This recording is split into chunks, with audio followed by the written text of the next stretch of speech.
Terima kasih sudah mengklik video ini ya. Halo teman-teman semua, bagaimana kabar kalian nih? Semoga sehat selalu.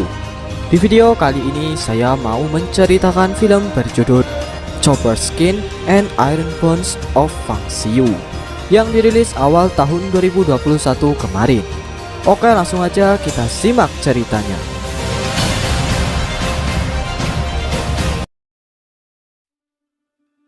Bermula di pegunungan kuil Shaolin, sedang berlangsung acara kelulusan bagi para muridnya.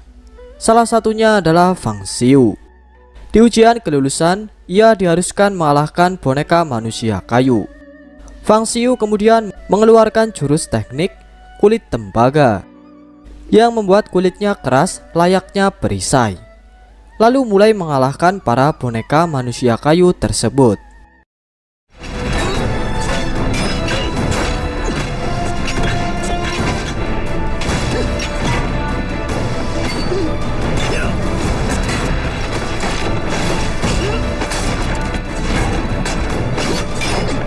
Merasa dirinya telah menang, ternyata tidak. Para boneka itu bergabung menjadi satu dan pertarungan masih berlanjut.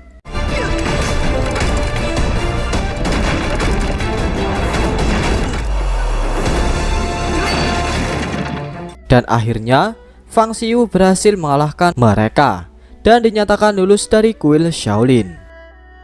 Ia pun bergegas kembali ke kampung halamannya di desa Zhaoqing. Sementara itu, seorang pejabat desa bernama Jiang sedang diinterogasi oleh Lord Erdo, pejabat pengadilan yang bekerja di bawah pemerintahan daerah Wu Tiande yang korup, karena Jiang telah menghilangkan buku kas uang daerah yang berisi secara detail uang yang digelapkan Wu Tiande untuk kebutuhan pribadi. Karena kesalahannya ini, ia pun langsung dieksekusi di tempat. Wu Tiande mengutus Lord Erdo untuk mengatasi masalah ini. Erdo kemudian mengeksekusi seluruh orang yang berhubungan dengan Jiang. Namun, putra Jiang berhasil melarikan diri. Erdo lalu mengirim bawahannya untuk menghabisi. Keesokan harinya, Fang Xiu bertemu kembali dengan teman masa kecilnya, Lai Sai. Mereka pun jalan-jalan mengelilingi kota. Di lain tempat, putra Jiang berhasil terkejar oleh bawahan Erdo, Tu Hezuo, manusia setengah monster. Ketika ia akan membunuhnya, tiba-tiba Xiu datang menyelamatkan Jiang dan melawan Tu Hezuo. Namun Hezuo berhasil melarikan diri. Xiu mengikutinya sampai di tengah kota. Ketika Xiu sudah bersiap melawan, tiba-tiba ibunya datang dan langsung menghukumnya karena berkelahi. Malamnya di Guangzhou, orang-orang yang menentang pemerintahan korup berkumpul dan membicarakan mengenai buku uang kas yang beberapa hari lalu berhasil mereka curi. Mereka berniat menyerahkan buku kas itu ke Inspektur Lord Shen dari pengadilan Istana Kaisar Qing yang akan datang ke desa Zhaoqing 10 hari lagi, dalam rangka untuk mengecek pengeluaran pembangunan dana desa. Dengan bukti penggelapan dana itu, mereka berniat menggulingkan pemerintahan daerah Wu Tiande yang korup. Baru di pertengahan acara, tiba-tiba mereka diserang, dan pelakunya adalah Erdo yang berniat mengambil kembali buku kas itu dan menghilangkan semua bukti yang tersisa. Mereka yang masih selamat lalu bertarung melawan Tu Hezuo, dan seorang dari mereka dibawa hidup-hidup untuk dijadikan tawanan yang diketahui bernama Zhou. Dan hanya dia yang tahu lokasi dari buku kas itu disimpan. Di lain tempat, Xiu yang masih dihukum berusaha melarikan diri dan tak sengaja bertemu seorang wanita cantik bernama Xiao Zuexian. Mereka pun berkenalan dan berinteraksi dengan baik. Kemudian mereka berjalan-jalan menikmati indahnya lampu lampion di malam itu. Di lain tempat lagi, Lai Sai menemui sahabatnya Zhou Feng dan menanyakan keberadaan dari ayahnya karena gangster lokal di kota itu sedang mencari keberadaannya. Sebenarnya ayah Feng sudah ditangkap Erdo saat pertemuan di malam itu di Guangzhou. Feng kemudian meminta Lai Sai untuk meninggalkannya, dan ia membuka kotak kayu yang berisi buku kas daerah. Sebelum kepergiannya, ayah Feng memintanya untuk menyerahkan buku kas itu kepada Lord Shen, pejabat pemerintah yang jujur. Di keesokan harinya, Xiu dan Xiao pergi ke rumah Feng. Namun, Lai Sai mengatakan bahwa Feng menghilang. Setelah semalam, ia mengatakan bahwa gangster lokal mencari ayahnya. Xiu menyimpulkan bahwa Feng ditangkap oleh gangster lokal. Setelah itu, Xiu pergi menemui pemimpinnya, yaitu Lei, yang tengah mengadakan pertarungan untuk mencari calon mantu bagi putrinya. Dan tanpa basa-basi, Xiu langsung menuduh Lei telah menculik Feng. Kemudian ia pun bertarung melawannya, dan berakhir dengan kemenangan Xiu.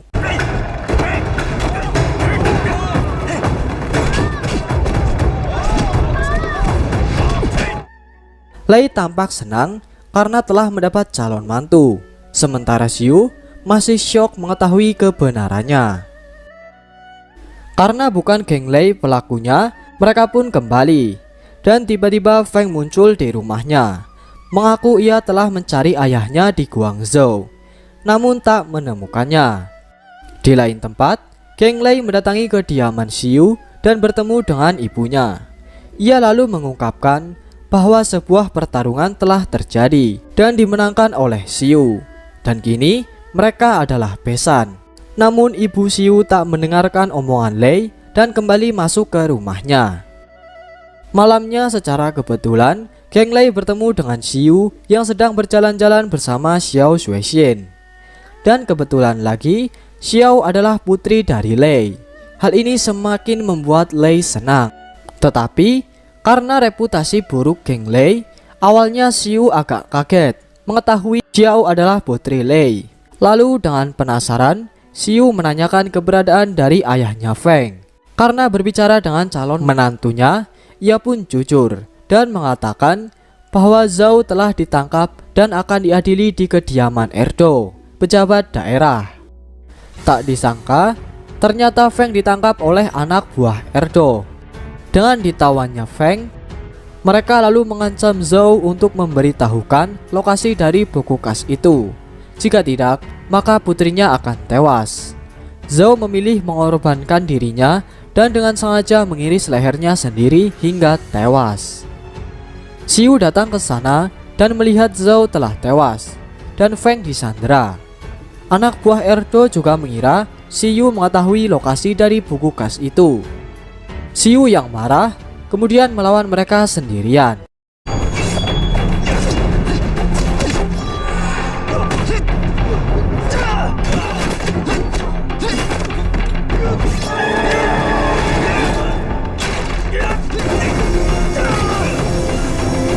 Dan berhasil mengusirnya. Namun Feng masih disandera. Berita ini sampai di telinga Erdo dan membuatnya kesal. Ia lalu memerintahkan Tu Hemo dan Tu Hezuo untuk membunuh Xiu karena dianggap sebagai ancaman. Di rumahnya, Xiu mendapat surat untuk mengembalikan buku kas itu. Xiu yang tak tahu apa-apa mengenai buku kas tersebut memutuskan untuk pergi sendiri dan memberitahu kebenarannya. Ia melempar buku kosong kepada bawahan Erdo sehingga membuatnya kesal. Lalu Tu Hezuo bertarung melawan Xiu.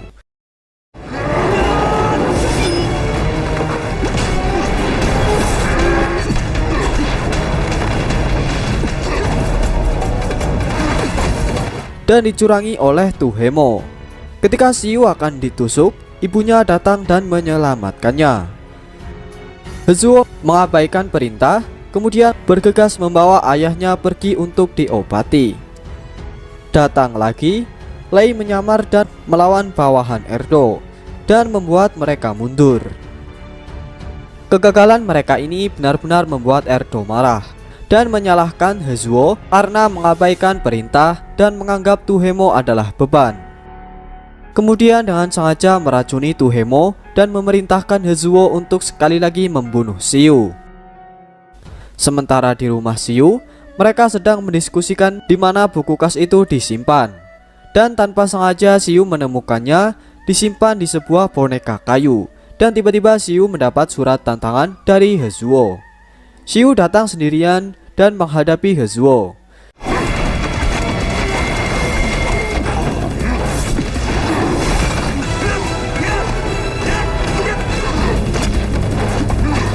dan Xiu keluar sebagai pemenangnya. Xiu lalu menasehati Hezuo untuk berhenti menjadi orang jahat dan meminta untuk membawa ayahnya pergi meninggalkan Erdo. Hezuo tersadar dengan keburukannya. Ia lalu pulang ke rumah dan berniat mengajak ayahnya pergi, namun menemukan bahwa ayahnya telah tewas meminum racun. Besoknya Xiu kembali ke rumah dan menemukan bahwa Lai Sai pergi ke kediaman Erdo sendirian. Di sana, Lai Sai berniat menukar buku kas itu dengan Feng, namun Feng menolak, dan beruntungnya Xiu datang menggagalkannya. Karena Erdo terus mengancam Feng, mau tak mau Xiu harus menurutinya. Tetapi digagalkan kembali oleh Lei dan ibunya yang juga datang ke sana. Sebuah pertarungan pun terjadi.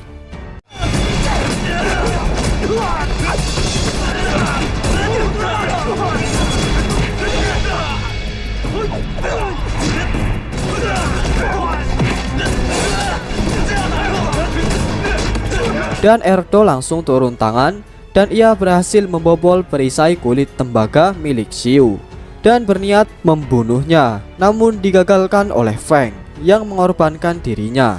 Lai Sai yang melihatnya merasa marah, lalu mencoba melawan Erdo, tetapi ia juga tewas di tangannya. Ibu Xiu dan Lei juga berhasil dikalahkan dan ditangkap. Mereka meminta Xiu untuk pergi membawa buku kas itu. Setelah mencoba melawan Erdo, tetapi Erdo bukanlah tandingannya. Tiba-tiba datanglah Hezuo membalas dendam atas kematian ayahnya. Tetapi ia juga bukan tandingan dari Erdo dan akhirnya tewas.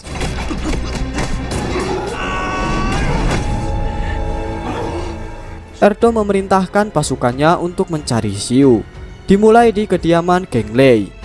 Lalu mereka menyebarkan selebaran yang berisi bahwa Lei dan ibu Xiu akan dieksekusi karena dituduh mencoba melakukan pembunuhan kepada pejabat daerah. Xiu tak punya pilihan selain menyerahkan buku kas itu. 3 hari kemudian di kediaman Erdo, eksekusi akan dilaksanakan. Namun para penduduk desa juga menentang pemerintahan korup Wu Tiande. Xiu datang membacakan isi buku kas tersebut dan beberapa anggota geng Lei juga datang ke sana untuk ikut melawan Erdo dan menyelamatkan bos mereka. Xiu sengaja memancing Erdo untuk pergi menjauh dan berniat menghadapinya sendirian melalui berbagai jebakan. Namun, Xiu bukanlah lawan seimbang bagi Erdo.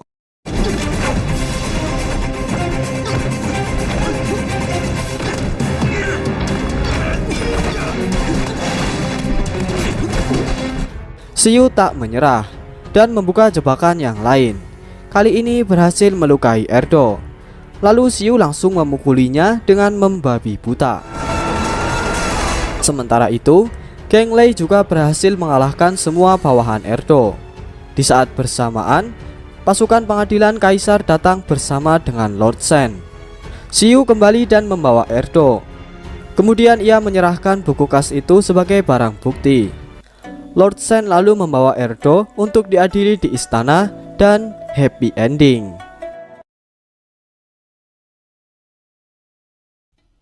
Nilai yang bisa kita ambil adalah jangan menyalahgunakan kekuasaan untuk kepentingan pribadi. Tanamkan pada diri sendiri sikap kejujuran. Oke, sekian video kali ini. Like jika suka dengan videonya, dislike aja kalau nggak suka, dan sampai jumpa di episode selanjutnya. Bye bye.